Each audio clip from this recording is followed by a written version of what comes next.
I remember I went over to the ambulance door to try to, you know, pray over him somehow. And then by the time that pulled away, I looked back and Sean had gathered the whole team and was motioning me over to come and pray. And Lindsay, I can't, the only thing I could get out of my mouth was, Lord, bring him back. Hey, everybody. Welcome to Things No One Tells You, or T-Naughty, as we like to call it. That was Buffalo Bills team chaplain, Len Vanden Bos. He was sharing the interaction and what it was like moments after Bills head coach Sean McDermott 2 years ago motioned for his help as Buffalo Bills safety Damar Hamlin was taken off the field by ambulance after suffering a cardiac event on the field while millions watched during Monday Night Football. He goes into detail about that night, also about his job that not a lot of people might know exists in the NFL. You know, I don't know if I've gotten any better advice in my 12 years now in the league than that, but I have to remind myself of that every day too, as you get comfortable with guys going, this is their turf, you know, this is the National Football League, it's the Buffalo Bills, it's not a church. Right. I'm allowed to come in there and serve and minister to people. And to steward that well is something my wife and I don't take for granted. I have wanted to have a conversation about faith in football because of things that I've observed while covering the NFL. And they've been both things that I've seen in locker rooms and at team facilities, but also things that I've seen carry out while covering sidelines on the field. And one of those things is I started noticing that at the end of games, players from both teams will meet at midfield, and if they choose to join in on this, they will kneel, they will hold hands, they will pray. And it turns out it is called Meet Me at the 50. It really struck my attention because it was moments after they have been in, you know, the height of battle against another, professional top athletes at what they do. But what I came to learn is that around the league, players know that this happens. So if they choose to take part of it in whatever city they're playing in, that is always a place for them after the game is done.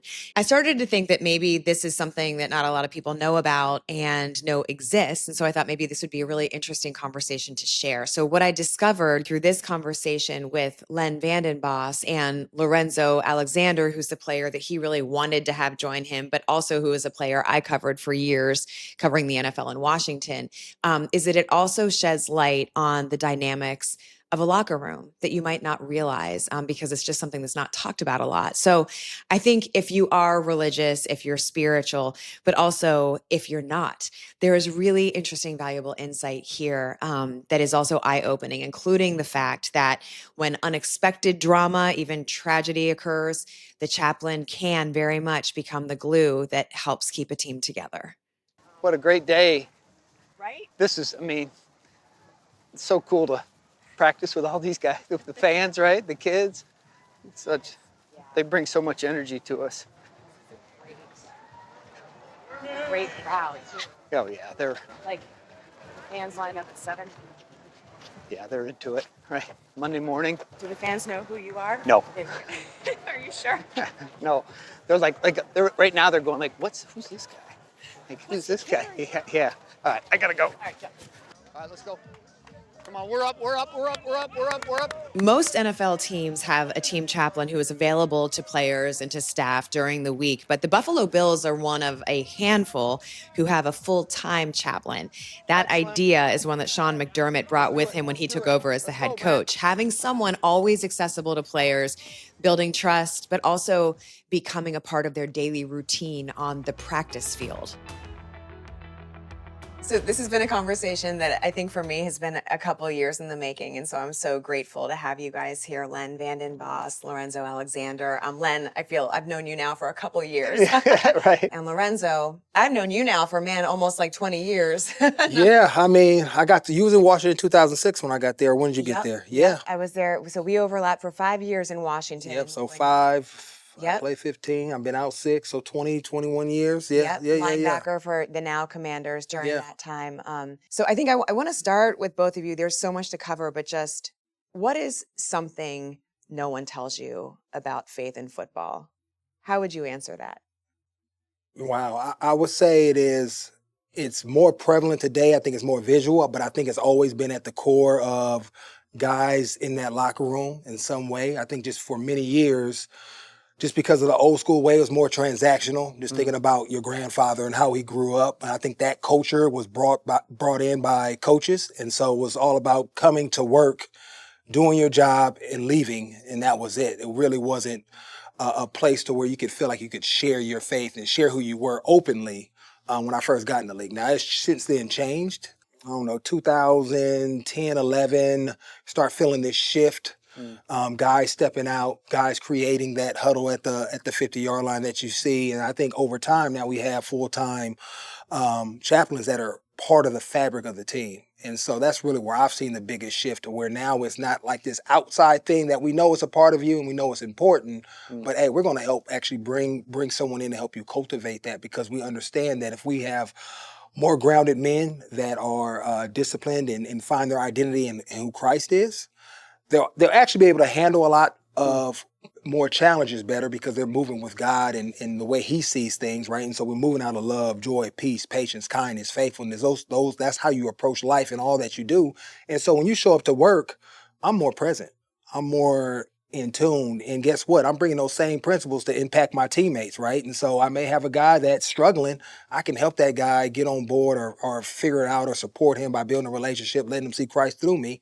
And then he may elevate as well. So I think coaches are seeing the benefit from it from a performance standpoint in some ways, but also how it's impacting people's lives. Yeah, one thing I would add to that, which is a great answer, is what I think people don't know is that there's a lot of people, a lot of players in the league that love the Lord, and that are doing amazing work. And they're not always the Reggie Whites or the Daryl Greens of the world.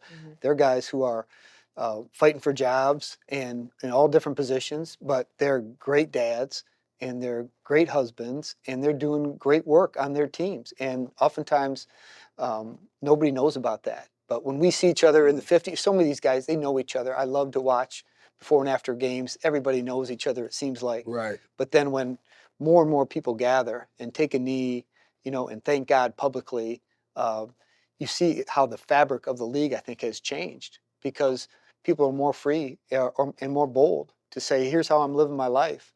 And doing that honestly in front of young players especially, I think has sent a ripple right through the league. Yeah, for sure. So Len, walk me through how you would describe what the actual job of a full-time chaplain is. And also, Sean McDermott, head coach of the Bills, he told me when he took this coaching job, when he had the opportunity, he said, why wouldn't I want to hire a full-time Len, full-time chaplain like you on his staff? Because he was like, I needed it, Yeah. But I think that's really, like you said, there's only a handful. Yeah, right. My job, I think, is I always look at it 3 ways. Number one is to love everybody and to serve everybody. When Jesus says, love one another as I've loved you, I want to make sure that whether they walk into chapel or Bible study or have any kind of interaction with me, I want them to know that they're loved and I'm here to serve them. Number 2, I want to share the good news with people that are open and interested, that walk into Bible study or chapel. I want to make sure they hear the good news of Jesus Christ. I want to make sure that they don't leave, whether they're with the Bills for a season or many seasons, that they hear the gospel. And then for guys like Lorenzo who are serious about their faith and growing, is to try to make disciples and to come alongside. And I've learned as much from Lorenzo as he learned from me. I can guarantee you that. So I look at it that way. Like as I go into my job, am I loving people? Am I sharing the good news with people that are interested? And am I making disciples of people that say, I'm serious, I want to grow deeper? That's how I look at kind of macro. I do a lot of things. There's a lot of programming stuff that we can get into, but we can talk about that goes on between chapels and Bible studies. My wife and I are partners doing the ministry, so we do couples group together, and we bring couples with players and their wives. Yeah, for sure. We, Lorenzo and Manjanique hosted for many years when we were there. Open up their home. But and trying what is to that like? Yeah. Can you take me inside what that's like? I mean, it's a great experience. I mean, I think on every team I've been on, I mean, even going back to Washington, we had guys that would do that, London Fletcher, Antoine Randall, right? When I got here, Kyle Williams. And so when it was our opportunity to be, again, the veterans, the older couple, the mentors in a lot of different ways, wanted to open our home and welcome people in, especially from the wives' perspective. Having played on 5 teams and making those transitions, right? It's easy for me, right? It's easy. I mean, I got a whole bunch of guys that I get to see every day and build these organic relationships through doing something that's hard, right? That's typically, how football teams are created. You're doing things hard together. We bond around it. But our wives, a lot of times, are, hey, you got to stay back with the kids. And then when you do come out, you kind of just dropped in the middle of the year. And then, so what does that look like? And then they dealing with kids all day. I come home, I'm tired. And they don't have any real relationship outside of kids and a tired husband. And so being able to open our homes and really get into the word with our husbands and have the wives meet and build a relationship with, I know Miss Shar does too, with just the wives. So you can start cultivating community together as husbands, as spouses, and then as wives, get to be able to see that, and you get to see that. And so it was really cool for us to open it up and, host and provide that space. And you really saw couples grow. You get to see a look ahead. Okay, this is how we do things, pay things forward. And just people just really giving their testimony. And I think not really depending on how old you are, but just really, I think, cutting on one another. How do you do life together as couples, and the hard things that you have to go through, and really helping in that way as well.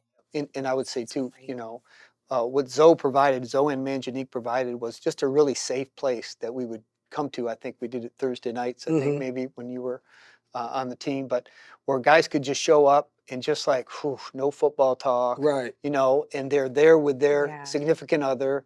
And also though, to have those kids there, I mean, the example, we talked about this earlier, the power of peer-to-peer ministry. Oh, for sure. For them to come in in that house and go, oh, this is what a Christian house looks like. Like the kids are running around and Zoe's helping with dinner and getting stuff ready. And a lot of times I don't think a fair amount of players haven't seen that. Yeah, no, it's True. real. Right. I didn't see it growing up. And I Right. had to see Antoine Randall and London Fetcher, James Thrash, those men, Bernardo Wynn, model that. Is Right. what does that look like? Because you don't. And Right. we actually would invite single guys too, and have them come over, right? Come on. So you see what it looks like to be married and have kids, so you can start forming what that looks like in your mind and what you want for your life. Probably right? more Doing that powerful together. than anything we said, Right. Just to walk into that environment. Have an example. Having that example. So day to day, just to kind of, we do a chapel, like most teams do a chapel, either the night before the game. Some teams still do it the morning of the game, but we always did it the night before the game. So that's open to players and coaches, but we'll have some staff come in sometimes, or people from the training room will come. So that's Sean kind of said you can't find a seat in the house. He did. He Yeah, was like, you should see it. Yeah, we're, by God's grace, we got a great place to meet, and Sean has carved it right into the schedule, which has been a real blessing. So it flows right into meeting time, Right. Which I think is strategic, very intentional. But that's really where I lay out a theme, and we often just walk through books of the Bible together. And that's a little more presentation. It's a church service, if you will. We'll have some guests come in, some musical guests from time to time. And so we want them to feel very comfortable that they can come and sit. No one's going to ask them any questions. They can just take it in. So that's kind of the big thing we do as far as a service. And then for us, Mondays before team meeting is Bible study. And as I was telling you earlier, we try to always combine those two things. So chapel was kind of a presentation. Here's the text that we're going through. And then Monday was, let's talk about it a little bit deeper. How do we apply this? It's more interactive Bible study. So that's kind of our parallel stuff that we're going through from context. But then Tuesday is, we do Tuesday night now, couples group. So Dawson and Alex Knox have hosted last year. I think they're going to host again this year. So Tuesday night, we're doing a whole new thing about marriage and what it means to date, and what does the Bible say about our relationships with each other. And we love that. We can't get enough of that. And we have food there, and it's just an evening where they can come, get something to eat, and then hang out and talk as long as they want to. Then my wife does a Wednesday morning Bible study fellowship for the ladies. So and the unique thing about Buffalo, and we learned this from you guys and from the Williams, is that a lot of teams will have like a coach's women, like a coach's wives Bible study, and then a player's wives. Like, let's not have those two, because coaches, right. Like what might they be, this guy. So, but when we came to Buffalo, the Williams, I remember Jill Williams and Kyle said, hey, this is what we do in Buffalo. We do it all combined. We're one big family, and we're not going to talk about football. And so they were like, all right, we're following your lead. And so my wife now facilitates that with Jamie McDermott and Haley Bean, our general manager's wife is there. And so, but that community, goes throughout the whole season on Wednesday. So we're busy. We got a lot of little programming things going on that we want to give them as many opportunities to come in, whether it's kind of in a service setting or just a fellowship time, either at the facility, at somebody's house, for them to get to know each other, and then open up. And it's all about trust and building relationships. So you can earn the right to say, hey, let's talk about your story. And here's what I'm learning. But that takes time. You got to earn that right to do that. Yeah. Yeah. And I would say what I think Len has done really well is empowered and encouraged players, right? Obviously led by the Holy Spirit. So when you think about Reed Ferguson, Levi Wallace, Matt Barkley, and there's probably a ton of other guys that's not coming to my mind because I'm old. But Lorenzo Alexander. Yeah, right. So to be able to really be extensions into the locker room, right? Because that's where like you have like the real conversations. And so even like today we were having a Bible study and, when these conversations are happening, how am I responding? And it was really cool to see those guys use their relationships, stand firm in who they were and like speak truth. And I'm not saying like beating somebody over the head with the Bible, but just asking like if I have my boy and he says something, oh, really? So how does that end? You ask questions and curious about that perspective, and I'm gonna share my faith, and then you start getting guys thinking a little bit differently. And guys are watching. That's one thing I figured out a long time ago. Really? Like in the locker room. They're watching, and they know who Christians are, who guys say that I stand for the Lord, I love the Lord. So they seeing, well, how you talking? What you talking about? What you watching? What you listening to? People are always constantly watching. So it's a great opportunity to have all eyes on you and allow God to work through you because they're looking for him. They actually are trying to figure out what is that thing that makes you a little bit different. And I say that because I was that guy looking. There you go. Antoine Randall, James Strass, Renardo Wynn. I got saved in Washington after Sean Taylor passed in 2007. But those men were walking differently even before that tragedy happened, and I was already curious. And then we had a great team chaplain, Pastor Brett, that walked me through the Purple Book and helped me really understand who I am in Christ and what Christ did on the cross for me. And so making sure guys understood that. And I think Len did a really good job and helped guys feel comfortable and equipping them to feel comfortable through using the word to be able to ask those questions or plant little seeds, and guys get to thinking, and then they end up, oh, you in Bible study today, man? That's cool, right? And so you start seeing it happen and organically over the last, you've been here 9 years, right? It goes by fast. You see the ministry grow, right? And it's just God working, guys in the locker room, and just the Holy Spirit kind of moving through that space, which is really cool. And it's uncomfortable because I've also had guys at times say, it feels like it's a cult. I'm like, no, it's not that. But that's the spirit, and it makes people uncomfortable. And I think I'm going to be firm. I can't really worry about how that may make you feel in that way because I want to share my faith, not overly or crazy, but out of love. But I have heard that in some ways too. And that just tells me that the Spirit is moving and putting those people in a certain way, because it's hard to be in this space when people are loving on one another like that. And so I think he's done a really good job. And that when he said, they gave me an opportunity to start asking, well, why do you feel that way, or what's going on? And able to get to the root of what's really going on in that situation. You just kind of feel out of place. For context, when you're saying that guys are talking and then you're in a moment where you want to question that, like you're saying. Yeah. For context, for people that aren't aware, like what type of chatter would that be in a locker room? How would you describe in terms of just what you're hearing that you feel like you need to?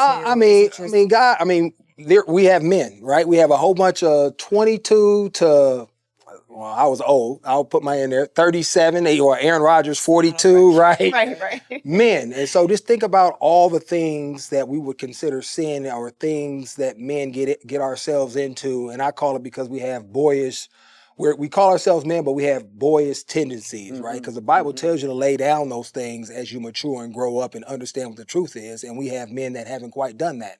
And I still have my things that I'm working on, whether it's your tongue or whether it's your eyes or your ears that you're listening to. So, you got pornography, you got relationships with women, you have how do you parent, how do you going to invest your money, There's a ton of conversations that you're gonna have, that you have with your kids at home, that you have with your own friends, that people have. That those are the conversations I'm having with guys in the locker room, right? And I want to bring a kingdom's perspective to whatever worldly idea that they have, right? I think people also oftentimes trying to find these things, and it's right there in the word as far as how do you navigate some of these really hard things. And you may feel like you're losing yourself in that, but anytime that you are allowing the Spirit to work through you, you actually grow and expand. I mean, the world has us so messed up. They think you shrinking when you surrender. God expands your impact and influence when you submit, obey, and really abide by the word. And they see, if I can interrupt, and Yeah. they see, like I think we were talking earlier, right? The power of the peer-to-peer ministry, right? I mean, I believe like I said, the chaplains facilitate, but when you have guys like this, or the other guys that you mentioned, as well as Case Keenum and Josh McCown, or guys like Matt Forte or Brandon Marshall, Kirk Cousins. I mean, there's Demario Davis. There's so many around the league. Some guys know, some other guys that they're not household names, but when they can go into the locker room, and have significant, real conversations with peers that are going through exactly the same thing you are, dealing with women, dealing with money, dealing with publicity and fame and all the trappings that come with it. When you can begin to speak truth in that, to be a listener, a good listener, and then go, hey, have you ever thought about it this way? Right. I remember coming home some late night, Sunday night, middle of nowhere, dark, and I look over in the plane to Zoe, and everybody's asleep or got ice bags on, all this stuff. Zoe's over here working on his discipleship booklet that we're going through. I mean, he just played 80 snaps and just right, and he's over there because we went through a discipleship handbook, and we would meet on Mondays or Tuesdays, so he was like doing his homework, right? And guys would see that. Yeah. Guys would see that. Yeah. And that witness is more powerful. At least that's where it should always start. Oh, for sure. Right. For sure. I think it's really interesting and really cool the way that with your role, Len, is that McDermott, besides just doing what the typical things you would do as a full-time chaplain, it's almost to me like he's created just this, you're a safe space that's always present. Like, I think the way that you explain the role to me is really interesting because you're also out there coaching. Well, and I stay in my lane. We'll be very clear. Very clear. Right. I stay in my lane. But I think, because when you were talking about this, you're out there coaching, you're working with the DBs, you're doing, I'm throwing them the ball. Right, yes, okay. But also, cones. but you're around in different areas where they see you and you're this welcome face and they know that they can talk to you. It makes a ton of sense to me about how that also breeds chemistry. No doubt. But that was Sean's, from the very beginning. Sean intuitively knew that when he first hired me. Said, I don't want you just coming in. I want you to be fully integrated into the team, between meeting rooms, practice, travel, office, the whole thing. And that just set me up for success. For sure. And your journey to this role, can you share what that was? Yeah, so I was a college football coach for about 8 or 9 years in the mid 80s to early 90s, and I grew up in a Christian home. But be honest with you, by the time I was around 28 years old, my football had become my God, and my priority of my relationship with God had kind of grown cold, if you will. And through the work of my brother, who led me to Christ when I was 14 years old, who continued to mentor me and check in on me, he started to write me notes and say, hey, how are you living? I know you're having great success and you're climbing the ladder, but what's your relationship with God like? And that led to an opportunity to join a church in Chicago on staff. And I was working for Jack Harbaugh at the time at Western Kentucky, and who was John and I were GAs together at Western Michigan, and I was coaching for his dad. And Jack is like the guy I modeled everything I did coaching afterwards. He was just my guy. And God got a hold of us when my wife and I went and visited this church in Chicago, and we just felt God saying, you got to take this job. This is your next step. And what it was, Lindsay, it was the first step of faith that cost me something. You know, I grew up in a Christian home, went to Christian school, you know, had kind of lived a safe kind of Christian life, and now I'm an adult chasing my dream of being a college and maybe even a pro coach someday. And all of a sudden, God gets a hold of me and says, "This is where you need to go." And that step of faith was that was one of the hardest things I've ever had to do. Was walk in Jack Harbaugh's office in the spring of 1992 and said, "I'm gonna leave your staff and I'm gonna go work at this church." You know. Um, and I wish I could say it was fantastic from day one, but it was really hard. Right. It was really hard. It was like, what are we doing? We had 2 young kids, you know, and yet God gave me the opportunity a few years later to coach at Wheaton College part-time, which allowed me to kind of stay in football. But in Psalm 37, it says, if you delight yourself in the Lord, he'll give you the desires of your heart. You know, if you put me first, I'm going to take care of everything else. And I didn't want to get out of coaching because I didn't like coaching. I love coaching. There's nothing I didn't want to get out of it. But the call on my life to join the staff of that church and do sports ministry was just, I couldn't deny it. So that was the it. That was it. It was such a strong It pull was for such a you? call. It was a call that I can't explain unless you know what the work of the Holy Spirit does. It was like, we have to do this. And I remember my wife going, you really? Like, we're going to leave coaching? Like, she knows me better than anybody. And she's, we're going to do this? And I said, yeah. You know, we prayed about it, and we felt like this is what God was leading us to do. And we were there for 25 years. You know, raised our family there, coached at Wheaton College for 17 years part-time, just in the fall, helping out, getting to be able to do my football stuff, but still be a dad, you know. And then towards the end of that run, I got introduced to Mark Trestman with the Bears. He became the Bears coach in 13. And he brought me over to House Hall, and I sat down. He sat in the back, and Brandon Marshall and Matt Forte and Josh McCown interviewed me. Oh, okay. You know? Yeah. And he sat in the back and took notes, you know? And so for the next 2 seasons, I was working at the church full-time, but I'd come over to Hallis Hall as much as I could, started traveling with the team, and they gave me an office. I was just like, this is the greatest thing. But in reality, I don't think at that time there was a full-time chaplain in the NFL. So the idea of me doing that full-time was not realistic. So I didn't, you know, it wasn't something I thought I could do, you know, until a couple years later, when I knew Leslie Frazier, when he joined the staff of Sean McDermott. Leslie called me up and said, hey, Sean McDermott wants to create a position for a full-time chaplain. And he asked me for a recommendation. I recommended you. And that's how, you know, it was just, it was a God moment. You know, our kids had just left the house, so we were empty nesters. The timing was so good. And so for the last 9 years, my wife and I moved to Buffalo and just have been serving. And it's just been a dream job, you know, to work with guys like this and to introduce people to the gospel and to how to read scripture and that God has a design for your life, you know, and do it in football. It's been, you know, incredible. What a gift. Delight yourself in the Lord. No, it's great. You know, he's going to take care of you. Yeah, for sure. It didn't happen as quickly at times. I'm like, what am I doing? So long-winded story to answer your question. I love but that's how we landed in Buffalo. What advice did other people give to you that you reached out? Yeah. So when I got the job, Troy Murphy, who was the chaplain for the Packers for several years, and he's a pastor up in Green Bay, we were on the same staff at Willow Creek together. And so he was the only guy I knew in the league that had done any kind of chaplain work. So I called him up.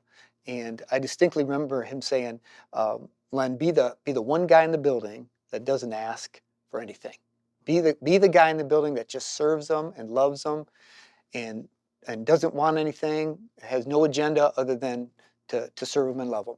He says, if you can do that, you will set yourself apart from everybody else in these guys' worlds, because everybody from their agent to their family to their position coach wants something true, right? And like be different, and that will allow you to build trust, you know. So that was great advice. You know, I don't know if I've gotten any better advice in my 12 years now in the league than that. But I have to remind myself of that every day too, as you get comfortable with guys going, this is their turf. You know, this is the National Football League. It's the Buffalo Bills. It's not a church. Right. I'm allowed to come in there and serve and minister to people, and to steward that well is something my wife and I don't take for granted. But that was great advice I got from the get-go. And I remember talking to Brett Fuller as well. I think Troy gave me Brett's number, and I called him. Yeah. And Brett was so gracious with Yeah. his time and just encouraged me. Just like, you can do it, get in there, and here's some things I do, but just be yourself and go love on the guys, serve them, share the gospel with them, and you'll do great. Yeah. Right. So those are a couple guys that early on helped me get off on the right track. What about for people that they're believers and they're non-believers on teams? So how do you approach that, and what does that look like? Yeah. You want to answer that question? You want me to answer that question? I don't know how you approach it. I mean, I love on everybody the same. Yeah. Right. I'm trying to serve. That's what it comes down to. Servitude leadership. And so whether you're a believer or not, I mean, obviously I want you to be a believer. I want you to surrender your life to Christ. But if you're not, it doesn't mean I'm going to treat you any differently. And so we had a ton of guys that would kind of, I'm not doing the Jesus thing. All right, well, can I take you to lunch and do the Zoe thing and just kind of hang out and get to know me? Okay, cool, right? They want that aspect, that type of relationship. And then I think most people just want to see is it authentic, right? No doubt. Want to get to know who you are and see. And again, they're watching. And so I understand that. And I want to make sure that I'm in the Word. I'm living in a way that is going to be a good reflection of the Father, right? Because that's what we represent when we stand up. And so when I have guys like that are non-believers, I don't really even ask guys, are you a believer? It tends to come out, but I'm more trying to get to know them, where they're at in life, what are they doing, how'd you grow up?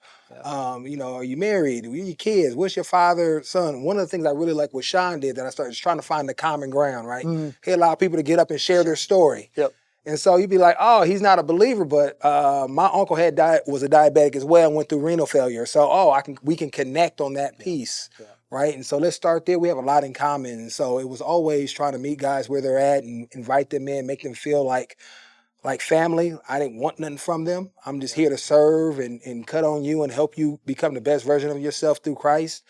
Even though you don't know that's what you want, I'm still trying to do that, give them wisdom in that way. And, just plant the seed. That's my job, is to plant the seed. God is going to water it and grow it and mix it up and make it grow within. My job is just to present it to them and live it out. Try to do it. Live it out in front of them. I mean, I think the word you used, which I would double down, is being authentic. Yeah. Right. Oftentimes the guy who's seeking or interested, I would call him an explorer. He's trying to figure out faith and what it means and how might he fit in and what's the Bible say, that kind of thing. One thing they don't want to feel like is a target. Right. Like, okay, Right. I'm going after you. I got this agenda, kind of thing with you, right? As opposed to, I'd like to know your story. Just what you said, right? I want to know your story. Where are you at? How'd you get here? How did you, what do you love to do? What are your passions outside of football? But to actually do that and be a really good listener. Right. Right. And to be, as opposed to all of us have a tendency want to say stuff, and we're thinking about stuff while someone's talking, but to really be a good listener, and then to be a student and to go, I notice this about you, and to encourage them on things that you notice about them, right? And over time, you can't shortcut that. Right. Over time, and you keep showing up, and then they watch you. Most importantly, then inevitably something will happen. Doesn't have to be dramatic, but it can, something going on. They get hurt, right? And all of a sudden, they're in the training room, and you go, hey, how you feeling? And what's going on? And and now you have a little background to begin to. All of a sudden, they let their guard down and goes, man, I'm really struggling. But that takes time. There's no shortcut to that. You just to build relationships, the trust factor, and knowing that, hey, you're not a target. Whether you, this is what my hope for you, and I'm going to explain it the best I can, and I'm going to pray about it for you, but I'm not going to pressure you. Right. But I'm going to invite you. Right. I'm going to invite you, and you're always welcome. So. And it's sort of like whether they accept or not, it's helping those things. It's camaraderie, it's chemistry. For sure. You've been on several teams, made an impact on several teams. Are you a believer in the fact that the teams you've been a part of, the chemistry, are they the most gelled teams in terms of just getting along? Does that make sense what I'm asking? Like, has it been more of a chemistry thing? Yeah, but not from a success. So I wouldn't say it's going to lead to more winning. I don't want to say that at all, because I've been on some teams that were really connected, strong faith, right? Even this organization, the ultimate goal is to win a Super Bowl, right? And this is probably one of the most connected communities when you think about team, one bills, one love, all of that that I've ever been a part of, and haven't been able to win a Super Bowl. So I don't want it to get devalued by saying that it's only valuable if we win, right? Because I think that's the oftentimes, right. especially in professional sports or in life. Well, did you win? Well, that's something totally different. Because I'm thinking about impacting life and changing people's lives. And oftentimes, like I referenced the book, Joe Ehrman. He wrote a book, Inside Out Coaching. And so a lot of the principles that Len is talking about, I actually implement with my young kids, right? And obviously it's youth sports, but youth sports is crazy. You might think it's professional sports, right? And oftentimes you cannot, the way I evaluate if I did a good job as a coach, I really can't do that until they're like 18, 20, right? Going to high school, what do they perceive life differently than other high schools? I can't go off of, did NFL ran team coached by Lorenzo Alexander, did we go 18-0 and win the championship? That's not what I'm seeking. Mm-hmm. And I don't think that's what Len or anybody that's in there is seeking either, right? That's typically a byproduct, and maybe you get, that's what God has in store for you. But I'm looking for, man, this dude got married. He's at home with his kids. He gets to experience that. Now his kids get to see what his mom and dad looks like. He's breaking a curse that maybe he didn't get to experience. Yep. Those are like the real wins. That's what I'm looking for. Generational change. Generational changes. The winning, yes, I want to win a Super Bowl. Right. I wanted to win a Super Bowl. That didn't happen. But being able to hear guys like, hey, Zoe, you changed my life. I get emotional thinking about it because other guys did that for me. No doubt. It's like the ultimate win.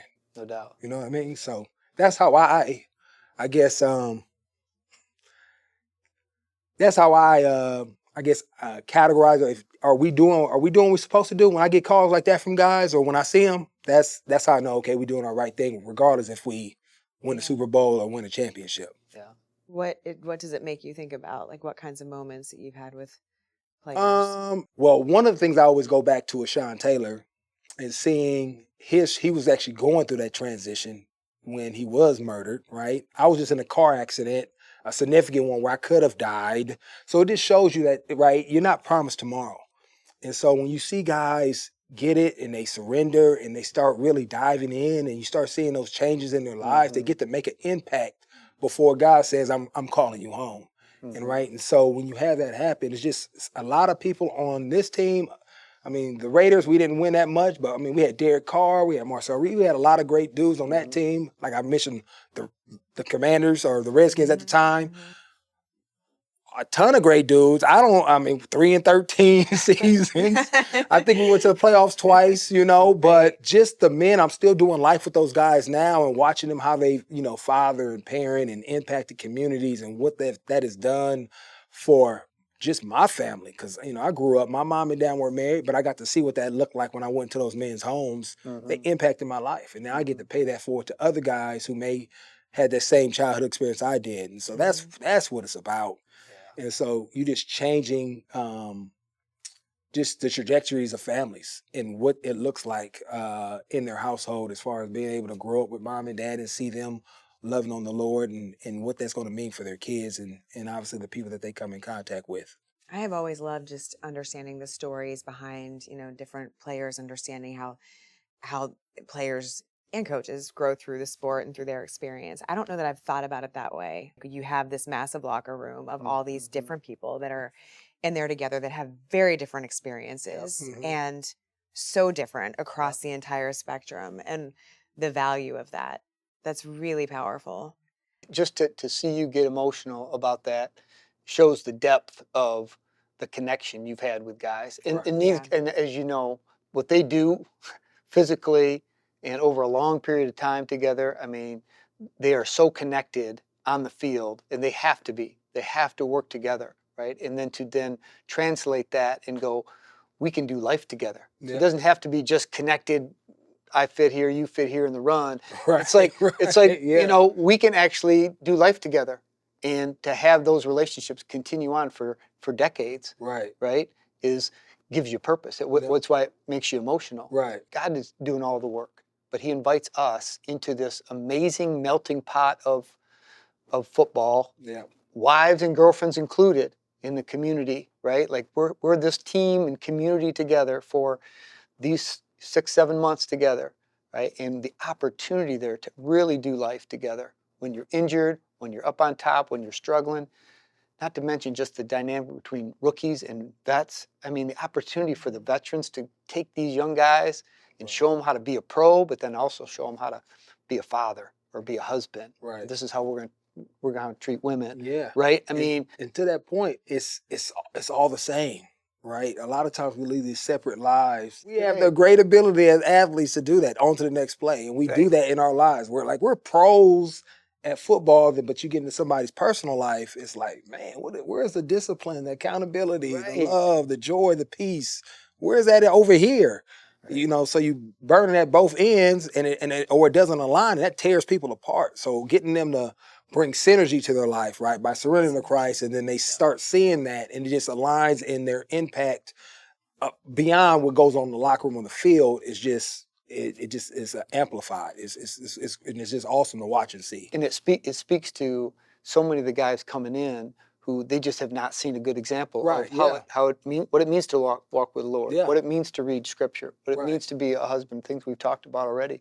But the power that they get to see that you don't have to separate those things. Correct. Like I can be having a guy like this or other players that I've mentioned that they're good football players, right? That helps gain respect. But just any professional athlete going, I'm going to live this out, and I'm going to be bold about it, and I'm going to be vulnerable about it, but I'm not going to divide myself into I'm a football player and then I'm a Christian over here. Correct.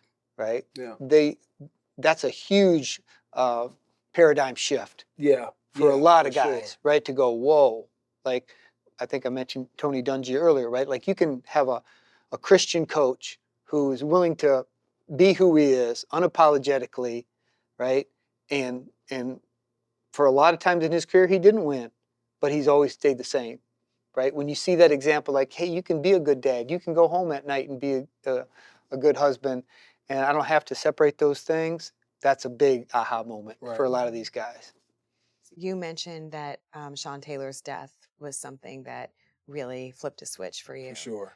For people that that are listening or watching and aren't familiar with the story, Sean Taylor was otherworldly talent, safety in Washington, and he was murdered in November. It was 2007. Mm-hmm. He flew home to Florida to check on his family because there had been a break-in the night before because he was injured. Right. Is why he was able to go home. Yep.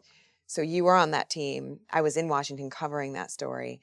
And I remember having never seen anything like that up close and dealing with that. I was wondering if you could share your experience, because there was a while that they thought he was going to pull through. Right. Yeah. Yeah. And I remember very vividly. I mean, I think for me it was really my first experience with mortality, with someone being 23.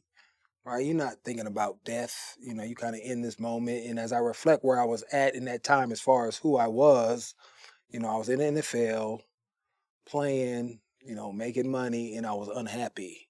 And I had already started seeing those guys' names that I mentioned earlier, James Thrash, Ronaldo Wynn, the Christian men on our team.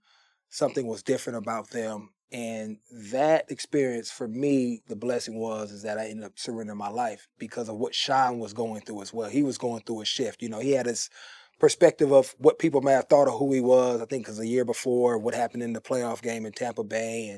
But he was going through this transition with Pastor Brett and just the people in his lives of maturing, figuring out who he was in Christ, what that meant. He had become a father. Ben had become a father, right? It was thinking about getting married, and just all these things that were really happening, and it was just abruptly just done, just all of a sudden. And so for me, it just made me like, wow. I saw myself in him because I was him. I wasn't, a first rounder, but I was playing. And so the relationship of me seeing him every day, the guy he was, it just really impacted me so deeply. At the end of that year, I decided to give my life to Christ as well. That took me over. So I hate that it took that, but I know his life and what he did and how he lived and what he was doing impacted so many people in a positive way out of his death. And so it was definitely a hard time, but I think the guys on that team, we bonded around that, came closer. You know, a lot of those guys that was part of that team, I'm still really good friends with as well. And so it was a hard time, but I think a lot of good things came from that as far as guys shifting their perspective on what life and who they were going to serve. And for me, it was no longer serving myself, but how can I glorify God in everything that I do, whether it's at work in the football field, at home with my wife, or I didn't even have a wife then, which crazy enough, I had just met my wife, future wife in April. And Oh, so really? gave my life to the Lord, and we, got baptized together, right? Neither one of our parents were married. And so we ended up getting married 6 months after we met. And 17 years later, we're still married, right? And so just the impact of Sean Taylor, the way he lived his life, obviously what happened to him, I think, made me really hit me in my face. But watching him every day is what I remember. And like, man, this dude was really doing something. I need to make a change too. So he inspired me to do that. And out of the way he lived his life really impacted my family. So, I have opportunity to bring Zoe to training camp, Miles, I have Mason, I have my older daughter, Vanessa. And so they get to see their mom and dad love on one another, love the Lord, and be exposed to what that looks like. And hopefully one day they'll start, and they're doing it now, impacting people and really loving the Lord for themselves. So Sean Taylor did a lot. A lot of ripples based on the way he lived his life got impacted for God's glory. How did faith help that team heal? I think Pastor Brett did a phenomenal job. Um, and he was very intentional, like Len is now, as far as identifying guys to kind of help infiltrate the locker room in a way, as far as loving on guys. And so, you know, the London Fletchers of the world, the James Thrashers, the Ronaldo Wins, guys were seeking them, for guidance through that time. And I think a lot of guys' lives got changed. Kendrick Golston being another one. We had Derek Dock. We just had a lot of good men where I got to see it, and guys that weren't quite sure were having conversations with those guys, leaning on those guys, calling Pastor Brett. And so I think it really helped us be able to galvanize and stay together and honor Sean in that moment. And the Bills had the situation with 16 years later, after Sean happens, DeMar Hamlin having the cardiac event on the field. What was that like for you when that was unfolding? It was. I've described it before as surreal, and then it got really real. A lot of guys go down in football games, and even hard hits, but most of the time they get back up, and those, 10, 12 minutes that he was down felt like an hour, because you could see, the look on the doctors' faces. You could see the look on the trainers' faces that this was something different, right? And so all of a sudden it goes from, what down is it, and to what's going on? He's not getting up. And all of a sudden, in mass, we're moving as a team, and we're starting to kneel down and pray with guys. But you're close enough to hear, what the doctors are saying, and to visually see, Denny Kellington doing compressions on him. And all of a sudden it went to, this is really real. Like, we were in the middle of a first quarter of a big game, playoff implications, where we're going to be seated on Monday night, and all of a sudden that place is quiet. I mean, dead quiet, and you can hear the compressions and the doctors talking, and all of a sudden you're 2 minutes into that, and you're praying, and then you're looking over, and you're praying, and you're looking over, and all of a sudden, the thought creeps into your mind about 5 minutes into it, like, he could die. I had never had that thought. Right. He could be hurt really bad, but all of a sudden, and the emotions, if have seen any of that footage, the emotions are all over the place with our guys.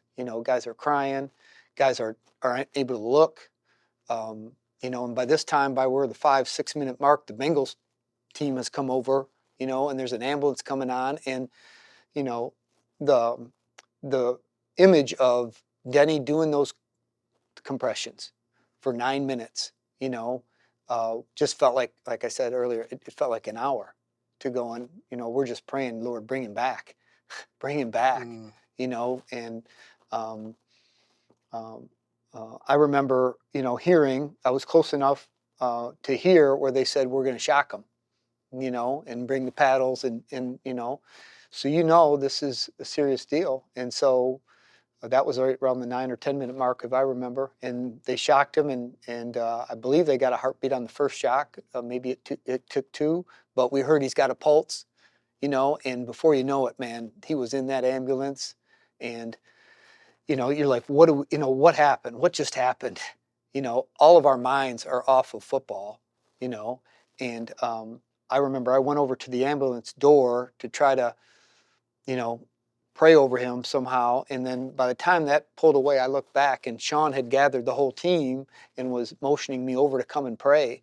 And Lindsay, I can't, the only thing I could get out of my mouth was, Lord, bring him back.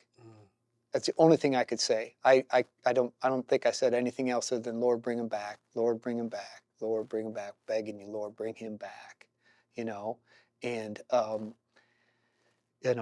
that there was there was moments there we didn't know what was going on. And I mean, his heart had stopped on that yeah, field. yeah, his heart, and the leadership Sean showed in those moments, because the officials came over and it was, you have 5 minutes to warm up. And I remember Saran Neal, I remember Tre'Davious White. I remember guys going, just looking at them like, they're not going to play a football game. There is no way. They weren't warming up. They were crying. And I remember I went over close enough where Zach Taylor came over to Sean, and the officials were there. And Sean said, he says, I'm going to the hospital. He goes, if you guys play this game, whatever the league decides, so be it. But I'm going to the hospital. That's where I belong. And that just, I was so impressed with Sean's decisiveness, and that was, I thought to myself, that's exactly what we should be doing, and Sean very quickly then sent everybody to the locker room, and we went in there. And I remember Josh being part of kind of, they had Goodell on the phone and they had the officials there. Zach Taylor had come over. We didn't know what we were going to, we're trying to hear, like, he's on the way to the hospital. Is he still breathing? They've got somebody talking to the ambulance. So it was just, just praying for him. And the locker room was just up for grabs. Guys crying, guys just besides themselves, And I remember Josh, if I got this right, I remember Josh Allen at some point coming over into that circle and saying, him and Sean talked, and Josh said something like, if one guy doesn't want to play, we're not playing. Like, get a pulse of the locker room, I think, something like that. Josh went in and came quickly back and said, we're not, no one's going out, And so Sean, by that time, Sean said, hey, we'll meet you guys at the airport. And a couple of us got in police cars and went to the hospital. And we were there that night with his mom and dad, with the doctors, and, up in that room praying for him, and getting on that plane, coming back on early Monday morning. We had a meeting that Monday morning right away, and Sean brought the whole team together and said, we're going to pray. We just had a prayer meeting as a whole team, and we had prayer meetings every morning that week, or, that whole week. It was just like, I don't think we practiced once. Maybe did a walkthrough. We played the Patriots that next week, but I don't think we had maybe a walkthrough, because the players were in. We didn't know if he was going to make it, if DeMar was going to make it. We were starting to get reports, but it took 3 days before we got reports that, like, okay, it looks like he's going to progress. Brain damage, looks like he's going to be okay, but it's still early. He's still there. Some of our trainers stayed in Cincinnati, but it was all about, how do we care for each other? How do we provide whatever anybody needs to get through this, and just to talk it out? And if we play New England and we don't practice, so be it. And again, to Sean and the Bagula's leadership of no one forcing us to, we got a big game against New England on Sunday. They're like, this is about people. Sean has said that from the beginning. He said that at the team meeting this morning. He says the most important thing we do is people. we're in the people business, Yeah. right? That's what he said this morning. You know, he reemphasizes that all the time, and that we lived it out. You know, and by God's grace, you know, I think by Friday or Saturday we had DeMar was on the screen in the Yeah. team room. You know, just he couldn't talk, I don't think, very much at that point. He was still kind of tubed up, but he made enough hand motions. The guys knew he was himself, and then Naeem Hines takes the opening kickoff back, Yeah. against New England. Right. When that, talk about a surreal moment. Yeah. You're like, what, Yeah. And so it was a wake up call for a lot of guys. I remember I did chapel that next week, and I just said, don't miss the miracle. Don't miss what we just saw. We saw a man, down for 9 minutes, and we saw him brought back to life, and that's no accident. Right. By God's grace, he provided, another opportunity for DeMar. But I would be quick to say this: if that hadn't worked out well, God would still be good. And God would still bring good out of that, I believe, as hard as that would have been, just like you Right. witnessed, you Yeah. went through, Mm-hmm. you guys went through with Sean Taylor. Right. That's who God is, right? And it would have been tragic, and we're so grateful that DeMar is playing, and he's got all his faculties. It's a miracle we witnessed. But I challenge the guys. I still sometimes we have to think back and remember that. Unfortunately, some people forget. Right. They forget. They don't. And that's what I try to say. Let's not forget this moment that we were on that field. We witnessed it, and then God, by His grace, brought him back to us. And he's a living testimony. He's moved on as far as he's a player. People think of him, I think, more and more as a player, but we're always going to think of DeMar Hamlin for that night. Right. For sure. What did that mean to you? Like, what did you make of that? Just talking about the miracle part of it, just from your experience and your, Yeah. learnings. When life and death's in the balance, right, you really find out what's important to people. To your point with how that wakes you up. When you see a young person, I think DeMar is probably 23, No. same age, right? Same position, Uh, Yeah. But when you see that up close, if you have any kind of awareness, is like, okay, there's something bigger than me. There's something bigger going on here, right? And it was amazing to see the country rally and pray with on ESPN. yeah. Yeah. Dan prayed, Yeah, we were talking before, Dan Orlovsky, Yeah. right? praying out loud. Yeah. And he recently shared that when you said earlier about sometimes it's uncomfortable, I thought right away of what Dan said, because he said it wasn't comfortable, but he felt like he had to do it. Right. And I think this is a topic that is uncomfortable for a lot of people. Yeah. Yeah. It did provide an opportunity then and even now to have conversations with guys that were on the team, what came to your mind? What did that do inside of you, when we saw DeMar go down? Because everybody handled it different. Some guys just went into a shell and were just so quiet, like they're just walking around the facility, just, not interested in doing anything related to football Right. that week. Other guys are in the weight room just getting after the routine and doing their thing. But what it said to me, was that God's grace is real. We witnessed it, watching our players rally around him, and in the years that it took him, it's taken him a while to come back from that. Right. Mentally, physically, I can only imagine what he would have to try to get his body to go through, knowing that you would never think that would happen again. But Right. But think of the mental hurdle he's had to overcome to get out and play the kind of football that he has to play in the league. Right. So it's taught me a lot about him personally.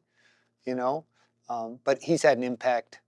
I spent so much time in the defensive back room, so it's had an impact on our room. Dramatically. Right. For people having conversations. And DeMar's a Christian, and DeMar is growing in his faith and being able to understand the platform he now has, but also for him to just grow as a person is where he's at today. And it's a pleasure to walk alongside of him, but I'll never forget that I'll never forget DeMar Hamlin. I'll never forget those moments. Right. You know, and so to God be the glory that, you know, for whatever reason he spared his life that night. You know, and I believe God's going to do tremendous things through DeMar and all of us that witnessed that. You know, that paid attention, that didn't miss it. Right. That didn't miss it. Is there anything else you guys want to add about something you would like people to know? You've shared so much that's so valuable and been so open. I really appreciate it. You know, I would just say, maybe we've said this already multiple times, but um, what a God that allows football players, chaplains, to do something we love to do, be around something we love to do. They're passionate about football. We're passionate about football and competing. Yet we get an opportunity to have real purpose behind it. I mean, wouldn't it be empty if all the years you played football, you know, all it came down to was just wins and losses Right. and how much money you made? Wouldn't it be just like, right. oh, like really? Yeah. Like that? I put Yeah. all that effort into, and it just came down to, oh, I got this really cool house, Right. or I got this car, right? But what a God that he says, I want to be fully involved in the NFL, just like he wants to be fully involved in anything, Right. right? And that we get to be a part of it. And what you said earlier, right? He does all the work. Yeah. He does the work. We just have to be faithful, right? We have to show up, be faithful, right? We don't have to be perfect. We have to be willing to have conversations and love on people and go through hard stuff with people, and not have to feel like the outcome is ours to control. Right. Do you Right? think it's just as simple as finding what feels good and what your purpose might be? Do you know what I mean? When you're talking about your purpose, Yeah. sometimes it's just like, what is the thing that makes you happy?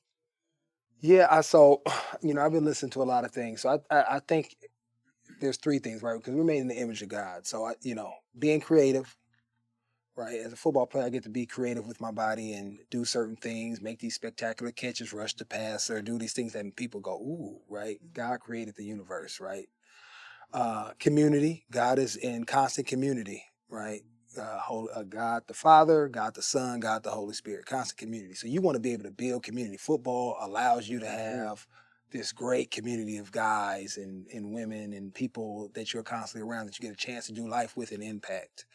And then I think it also, lastly, gives you an opportunity to contribute, give away things freely. Mm. Right. And so whether it's That's youth good. camps, going to hospitals, talking to a Right. young guy, right? And I don't expect, it can't give me nothing back. I'm not even looking for nothing back. Mm-hmm. Right. It gives you that opportunity. If you can find that in something you enjoy doing, I think that's when you're ultimately happy. Because it's just, this football is just a tool, I think, to honor God, right? If as a reporter, it's a tool to honor God in the way you do, right? You're creating a space right now. You're creating community. You can contribute right in those spaces. I think when people focus on that, then that's where your purpose lies. Yeah. And not in the thing, but operating out of those principles. And so that's where I think that's what I think people should be searching for. How can I be creative? How can I be in community? And how can I contribute? I love it. And then what tool is that? What did God gift me to be able to do well, right? We all have different gifts, spiritual gifts, physical gifts, right? What are those things that he's gifted me with? And that's why it's important to have people like a mentor, like a Len, that can help you kind of figure those things out. And then that's the area you want to be in. So I'm no longer a player. I was cool enough or good enough or had great foresight because I had good people around me, or fortunate enough, I guess is the word I was looking for, to be able to see where I didn't get my identity caught up in the football. I realized that it was a tool. Now I just transitioned it to coaching, right? You have other guys that have transitioned it to the finance world or to real estate. Yeah. But they're doing really well because they understand that their identity is not in the game, right? They're taking their attributes, their God-given attributes, their identity in Christ, and just applying it to the next thing, and they do really well. And that's what I try to help guys understand, right? When you give your life to Christ, the football is just a tool, it's an avenue. But when it's over, you have these other opportunities to do it too. So, I guess what I say, I'll start what I began with is, if you can find something you can be creative, be in community, and be able to contribute, you're going to find your purpose, you know, with God at the foundation of those things. We've got to wrap because I Yep. could keep you guys here all night. But you mentioned two things with players that you try to do, encouraging them to understand the word. And then you said also get your feet on the field. You were saying feel the ground, like feel the ground with your feet. Nature. You know, God reveals himself in two ways, right? He reveals himself through nature, right? And he reveals himself through his word, right? And that's one of the first things I start with as guys are seeking, because they want to know who is God? What does God look like? How do I relate to God? What does God think of me, right? Well, let's look at who God is. And being in nature, general revelation is you see the detail of God, right? You see the beauty of God, right? Have you seen a sunset, right? Have you seen the leaves change in the fall, right? So uh, um, maybe we mentioned this earlier, but one of the things I do every day when I get to the facility is I walk around the field for about a half an hour, our practice field. And the sun is coming up by the time I get there, and it's a great peaceful time. I'm listening to my worship music. And I've had players who come along with me on that walk, or they'll do a lap with me. Some of the guys do take off their shoes. They do the grounding thing. But the idea of, hey, take a look around. God's talking to you all the time, right? If you just observe it enough, and you can learn about it, he's revealing himself to you. And then into Scripture, where he goes into real detail about, here's who I am, and here's the characteristics, and here's my son, who's the exact representation of the Father. And let's look at how he treated people, right? There's no greater joy in life than to introduce people to the God who loves them. There's no, I don't care how much money you make, what your position is, but the next deal you think you can make or position you can climb, there is no greater joy than introducing someone to the God who loves them, and to see their eyes light up and their heart begin to grow, to go, God really does love me, and he has a purpose for me, and he has a plan, and it can affect who I marry and how I raise my kids and how I do my job.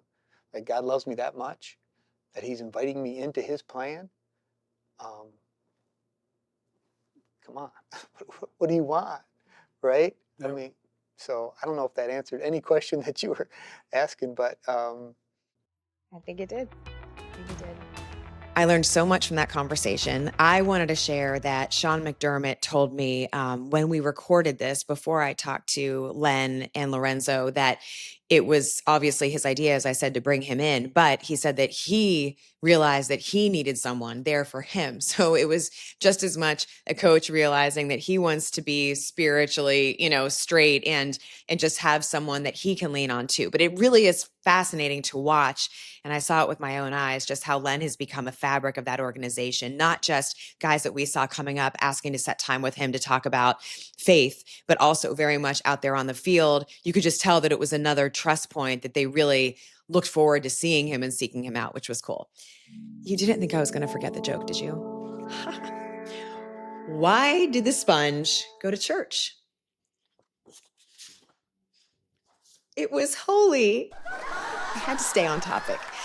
Thank you so much for listening or watching this episode. If you're interested, by the way, in hearing more about the day-to-day life in the NFL, from draft day to big moments like the Super Bowl, check out Alex Okafor's Things No One Tells You podcast episode. I loved Alex's story. I loved what he shared about his journey, as well as what he shared about navigating grief. The link to his episode and others are in our show notes. So thank you again. See you next week. We appreciate you being here on Things No One Tells You. Thanks so much for joining me. I can't wait to see you back here next week. Please don't forget, follow and subscribe to Things No One Tells You. And of course, if you're listening on Apple Podcasts, don't forget to leave a 5-star review, because that's really what helps people get more listeners. We would love to grow this community. We are so grateful that you're a part of it. See you next time.